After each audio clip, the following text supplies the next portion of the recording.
So I was building a house for my parents to retire to. They had purchased land about 10 years before that, and it was back in the year of 2010 we began.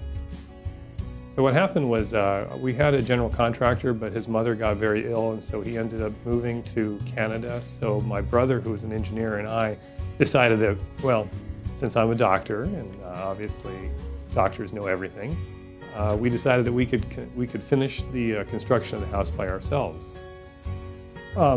Unfortunately, we didn't really know almost anything that was going on because the HVAC contractor, from what we gathered, had forged some documents that demonstrated that he had paid for the heating and air conditioning units that were installed into the house, so that when he then requested the final payment, we gave it to him. Little did we know that that no payment had been made for those heating and air conditioning units until we got a lien from the actual manufacturer.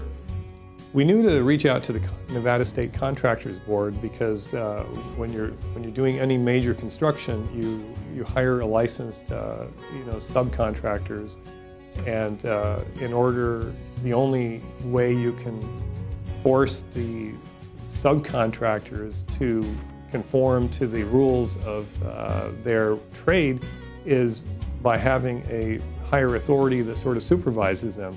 So we pretty much knew that. They have a very easy process. The people that answer the phone are very polite. Initially they just gather the data. They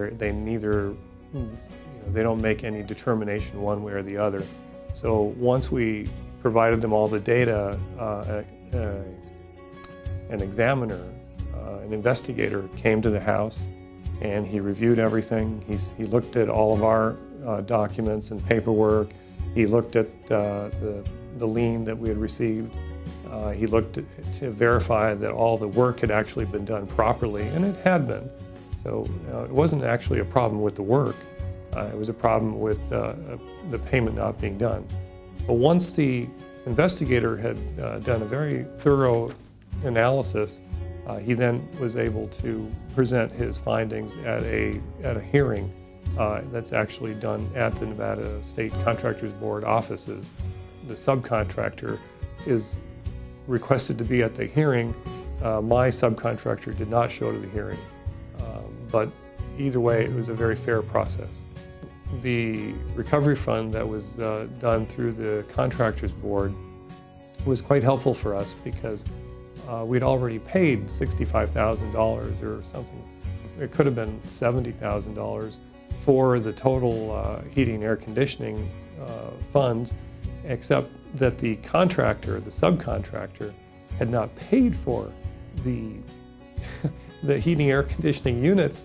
So that was going to be another $33,000 to $35,000. So the recovery fund, after verifying that we had truly been defrauded, they actually took care of the entire amount. And that was extremely helpful because it was during the time when there was a lot of economic problems, and we would have had a lot of problems making an additional $35,000 payment. So my firm advice would be to always utilize a licensed, bonded contractor and make sure that you stay on top of the project.